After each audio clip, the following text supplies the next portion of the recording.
KDM कट्ट्यावर आज शनिवार आणि परत एकदा तुमचं सर्वांचं स्वागत आहे. आणि आज आपण कट्ट्यावर वात्स्यायन सरांसोबत अनौपचारिक गप्पा करणार आहे. जनरली काय असतं की प्रत्येक धंद्या याच्यात एक थंब रूल असतो, एक एक नियम असतो की 10% तरी प्रॉफिट व्हायला पाहिजे. आणि साखर कारखान्याबद्दल लोकांच्या मनात अशी कल्पना आहे की याच्यात 10% प्रॉफिट कधीच होऊ शकत नाही. तर आज सरांना मी पहिला प्रश्न विचारणार आहे. सर, टर्नओव्हर बेसिसवर म्हणजे साखर कारखाना जो धंदा करतोय आणि जो टर्नओव्हर मिळतोय साधारण 500 कोटी 300 कोटी ते 500 कोटीमध्ये चांगल्या सीझनमध्ये, तर याच्यामध्ये 10% प्रॉफिट होऊ शकतो का? कारण मागे तुम्ही एकदा म्हटलं होतं आणि तेव्हा मी खूप हसलो होतो. तर हे कसं होऊ शकतं ते एकदा मला परत सांगा तुम्ही समजावून. बेसिकली क्या होता है कि जब हम साखर कारखाना में जाते हैं तो साखर कारखाना एक माइंडसेट के ऊपर काम करता है। हाँ और यहाँ पे माइंडसेट है कि प्रोडक्ट प्रॉफिटेबल नहीं है। हाँ हाँ तो सबसे पहली चीज़ है कि वो माइंडसेट को ब्रेक करना। हाँ जैसे हम कॉर्पोरेट में जाते हैं तो हाँ। कॉर्पोरेट में जनरली क्या होता है कि वो एक सेट करते हैं कि हमारा ये प्रॉफिटेबिलिटी टारगेट है या हमारा ये टर्नओवर टारगेट है, और फिर उसके हिसाब से वो बैकवर्ड में कैलकुलेट करते हैं और जहाँ जहाँ डिफिशियंसी है उस डिफिशियंसी को ओवरकम करने की कोशिश करते हैं। साखर कारखाना में क्या होता है कि वो सीजन में जब भी वो गन्ना रेडी होगा तो वो आ जाएगा, जितना गन्ना आ गया उसका उन्होंने वो साखर बना दिया, जो प्रॉफिट हुआ तो हुआ, नहीं तो लॉस हुआ तो हुआ, मतलब उसको एक्सेप्ट कर लेते हैं कि ये मतलब एवरीथिंग इज समबडी एल्स है। तो उसके लिए पहली चीज हमको क्या करना है कि पहली चीज हमको टारगेट लेना पड़ेगा कि हमको 10% प्रॉफिट करना है। अगर ये टारगेट मन में लिया तो फिर हम बैकवर्ड कैलकुलेशन कर सकते हैं। जैसे मैं आपको एक एग्जांपल देता हूँ कि एक कारखाना है जिसका रिकवरी जो है मान लीजिए 10.5% मिल रहा है और वो ना तो प्रॉफिट कर रहा है ना लॉस कर रहा है, ब्रेक इवन पे या लिटिल बिट प्लस माइनस है। अभी उसको हमको 10% प्रॉफिट करना है, तो सिंपल फॉर्मूला है कि जो 10.05% रिकवरी है उसको 1.05 से हमने बढ़ा देना है। यानी कि 10% जैसे हम प्रोडक्टिविटी बढ़ाएंगे तो एक्सपेंस हमारा वही है, क्योंकि यहाँ पे एक्सपेंस जो है वो केन के क्रशिंग के ऊपर कि इतना टन ऑफ क्रशिंग इतना हमारा एक्सपेंस होता है। यानी पॉसिबल है 1.05% जैसे आपने बढ़ाया तो आपका अभी वो 1.05 हमको किधर बढ़ाना है। पहला चीज है कि जो शुगर लॉस है उसको आप देखिए।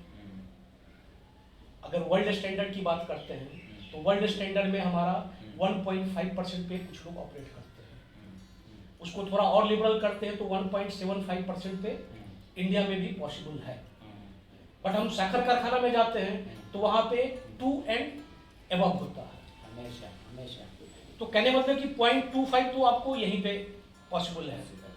दूसरा, जो साखर आप लेके आते हैं केन वो कितना मैच्योर है और कितना मैच्योर नहीं है, तो वहाँ पे अगर हम इसको थोड़ा एफर्ट्स लेंगे कि हमको ये मैच्योरिटी कहीं केन चाहिए जिसमें इतना साखर है, तो ऑटोमेटिकली हम इसको वर्कआउट कर सकते हैं और हम प्रॉफिटेबिलिटी को बढ़ा सकते हैं।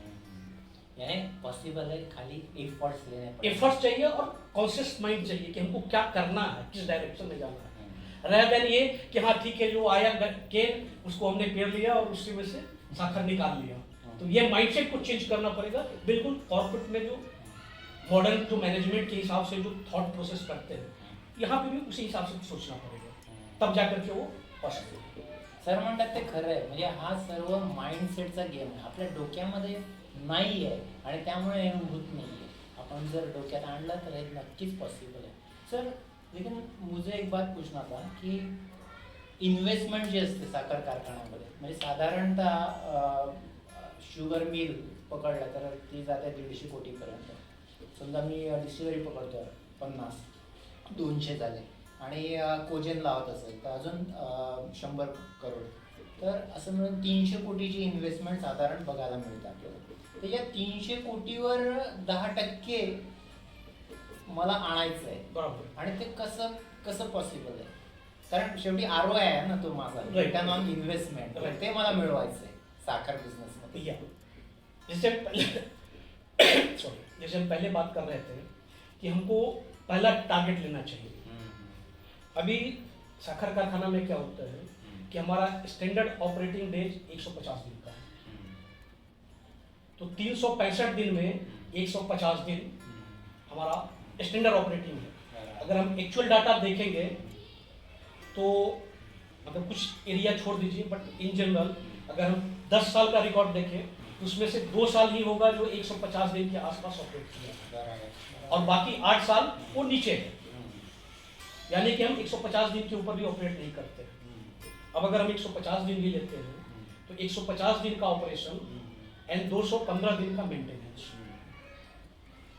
तो हमारा फिक्स्ड कॉस्ट तो हम इंकर कर रहे हैं लेकिन उससे कुछ रिटर्न नहीं ले रहे हैं।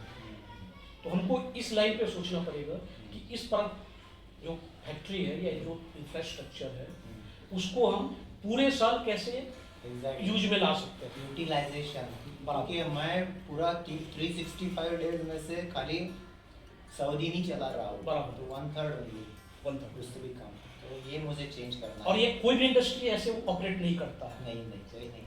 अभी जैसे आप बोलेंगे कि क्या कर सकता है, तो अदर देन जो एग्रीकल्चर प्रोडक्ट है, एक है जैसे अभी इंडिया में हम केन से बनाते हैं, बराबर है। अगर हम यूरोप में जाएंगे तो वहाँ बीट से बनाते हैं, राइट।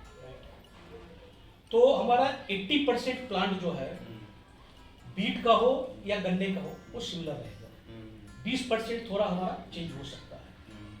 तो वो अगर 20% हमने चेंज किया तो हमारा ये प्लांट मतलब अगर 365 डेज नहीं भी होता है तो भी 250-300 दिन तक हम इसको ऑपरेशनल रख सकते हैं और इसको हम यूज कर सकते हैं। बट उसके लिए हमको स्ट्रेटेजिकली काम करना पड़ेगा किसान के साथ, गवर्नमेंट सिस्टम में उनके साथ, सो दैट इसकी हम यूटिलिटी को बढ़ा सकें। अगर हम जब तक यूटिलिटी नहीं बढ़ाएंगे तो जो भी हमारा इन्वेस्टमेंट इंफ्रास्ट्रक्चर के ऊपर वो खाली बैठा हुआ है और उसके ऊपर हम रिटर्न फिर एक्सपेक्ट नहीं कर सकते। सही बात आहे सर। आपण बघितलंच आहे महाराष्ट्रामध्ये आपले जे शेतकरी बांधव आहेत ते 2दा-3दा पिकं घेतात, खरीप हंगाम, रब्बी हंगाम। तर त्या हंगामाचं लॉजिक पण हेच आहे, आपली जी शेती आहे तिला आपण जास्तीत जास्त कसं युटिलाइज करणार आहे आणि तसंच साखर कारखान्याचं व्हायला पाहिजे। म्हणजे ऊसापासूनच साखर हा माइंडसेट परत आपण बदलायला पाहिजे आणि बाकी अजून कशापासून साखर बनू शकतो तर ते पण आपण सुरू करायला पाहिजे। नक्कीच एक चांगली आयडिया है सर। नहीं, जैसे और भी 1-2 चीज मैं बताता हूँ। हाँ। अभी जो साखर कारखाना है हाँ। तो वहाँ पे जो माइंडसेट है वो क्या है कि हम कितनी क्रशिंग करते हैं। बराबर। तो वो क्या करते हैं कि जैसे एडमिनिस्ट्रेशन से परमिट मिलता है हाँ। कि हाँ आप चालू कर सकते हैं क्रशिंग सीजन, वो चालू हो जाते हैं। वहाँ से हमको माइंडसेट लेना पड़ेगा प्रॉफिटेबिलिटी के ऊपर कि हम इस कारखाना को कैसे प्रॉफिटेबल ऑपरेट कर सकते हैं। तो जो रिकवरी है जब तक वो ब्रेक इवन पे नहीं आती है, अगर उसके पहले आपने चालू किया तो क्या होगा, आप कैश लॉस कर रहे हैं।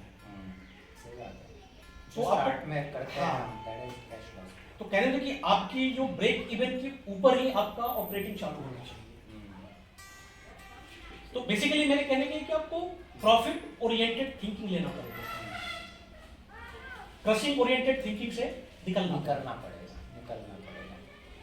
आज आपल्या सर्वांना हीच म्हणजे काळाची गरज आहे। सर्व साखर कारखान्यांना आपण कसं प्रॉफिट आणायचं आहे, कसा नफा मिळवायचा आहे आणि त्या दृष्टीने कशी वाटचाल करायची आहे, इकडेच आपली वाटचाल सुरू राहिली पाहिजे। धन्यवाद सर।